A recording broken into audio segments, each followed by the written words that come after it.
We all know them. Those people who are too good. That one friend always smiling, always saying, no worries, always apologizing for breathing while she's literally carrying the weight of the world on her shoulders. That's not kindness. That's pure exhaustion. It's a slow-motion suicide. Look at her closely when she thinks no one's watching. Look at her eyes when she sighs while cleaning up everyone else's mess. That's not holiness. That's a total train wreck. The problem, you see, is that we've turned kindness into a kind of golden cage. Since we were kids, we've been taught to be likable before being real. And the result is pretty ugly. We end up with amazing people who are, deep down, hollow shells. They give, and they give, and they give. Until one morning, they just can't get out of bed. Burnout, explosion. And everyone asks, but what happened? She was so nice. Well, duh, that's exactly the problem. We're constantly sold this idea of kindness as the Holy Grail. Just be nice. But no one tells you that kindness without a backbone is just an invitation to get trampled on. If you're that person, the one who's sick of giving everything and ends their day with a pit in their stomach, stay here. We're going to stop lying to ourselves for 10 minutes. Let's be real. Limitless kindness isn't a virtue. It's cowardice in disguise. Let's stop talking about energy for a second. It sounds too much like a yoga class. Let's talk about time you'll never get back. Think about it like this. Every single morning, you wake up with a full tank. That's your life force. That's the fuel you're supposed to use to build your house, your joy, your future. But because you're so nice, you let everyone else siphon it off. You give a gallon to that toxic coworker who just wants to vent. You give another to that family member who only calls when they're in a crisis. By noon, your tank is bone dry. You're running on fumes, and then you wonder why you're depressed, why you're stagnant. It's because you're funding everyone else's lifestyle with your own life force. And here's the kick in the teeth.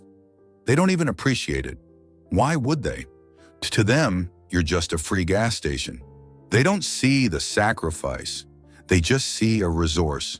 And when you finally run out, they won't help you refill. They'll just drive to the next station. We say yes because we're terrified people will dump us if we become even a little bit annoying. We buy our place in people's hearts with favors, time, and energy we don't even have anymore. And the worst part, it doesn't even work.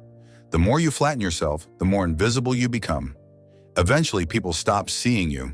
They just see a free option, a resource, a given. Have you noticed? No one ever asks the nice person how they're doing. They just dump their problems on them because they know they'll take it. That's an emotional dumping ground, not a relationship. And then there's the thing no one dares to talk about, the hate. Because by dint of saying yes while clenching your teeth, you end up hating everyone. You help a friend move for the 100th time, and inside you're cursing them out. You smile at your boss while wanting to throw your monitor out the window. That kind of kindness is toxic and hypocritical. It creates a monster of resentment that eventually explodes on the wrong people, usually the ones we actually love. I have a question for you, and be honest, just between us. What does your cemetery of yeses look like? We all have one. It's that hidden place in our minds where we buried every time we said yes when our entire body was screaming no. In there, you'll find that project you took on to help a colleague when you were already drowning. That family dinner you went to just to keep the peace when you actually needed to cry or sleep. That relationship you dragged on for months because you were scared of breaking their heart at the cost of your own. Look at that cemetery. It's a field of ruins. And do you know what's buried under those crosses? It's you, your time, your health, your dreams, and every sacrifice you made just to not disappoint. The problem is, every time you add a grave to that cemetery to please someone else, you lose a piece of your identity. In the end, there's nothing living left. Just a tired groundskeeper smiling at passers-by. Is it really worth it? Is the polite smile of a neighbor or the validation of a boss worth a piece of your life that you'll never get back? So what do? Become jerks? Of course not. But we learn to say no. And a no isn't an insult.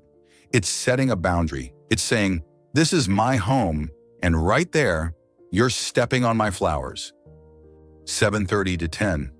Setting boundaries might hurt at first. You're probably going to lose some people. I'm warning you now. The ones who profited from your silence are going to hate your voice. They'll say you've changed, that you've become selfish. Let them talk. It's the best jerk filter in the world. Real goodness, the real stuff doesn't drain you. It comes from a full tank. If you truly want to help people, start by giving yourself a break. Take off that perfect person mask. It's ugly, it's heavy, and it's stopping you from breathing. Be real. Be annoying if you have to. Be human. Because a human who knows how to say no is someone you can finally trust when they say yes. Think about it. And the next time you're about to sacrifice yourself for nothing, close your eyes, breathe, and dare to disappoint someone. Trust me, it feels amazing. So where do we go from here? We're not going to lie, you won't change overnight. That perfect person mask has been glued to your skin for years. Ripping it off is going to sting. But I want to propose a pact, a tiny contract between you and yourself. Tomorrow, someone is going to ask you for something. A favor, a night out, a piece of your time you don't want to give away. Your throat will tighten. The automatic yes will rise up like a survival reflex. In that moment, I want you to pause for 5 seconds. Just 5. Listen to what's happening in your gut. If it's tight, if it's heavy, if it's screaming no inside, then say nothing. Smile and simply say, let me check if I can do that. I'll get back to you. Buy yourself some time. Catch your breath. Because every time you say no to outside pressure, you're saying yes to the person who matters most. The one looking back at you in the mirror every morning. The one you've ignored for way too long. Kindness, the real kind, is not a sacrifice. It's a gift. And you can't give a gift when your hands are empty. Go fill your hands, your heart, and go find a moment of peace. The world will wait. It always has. But you've waited long enough. Be real. That's all we're asking. Take care of yourself. For real this time. One last thing. Don't expect the world to clap for you when you start putting yourself first. In fact, expect them to be uncomfortable. But remember this. The only people who get upset when you set boundaries are the ones who were benefiting from you having none. So take that first step. Dare to be the bad guy in someone else's story if it means being the hero in your own. Because at the end of the day, you are the only person you have to live with forever. Make sure you're in good company. If what we just talked about resonated with you, if you felt that little click, maybe you're finally ready to change your perspective. We often explore these shadow zones, hear the truths we're afraid to tell about psychology and emotional survival. If you want us to continue this journey together, subscribe.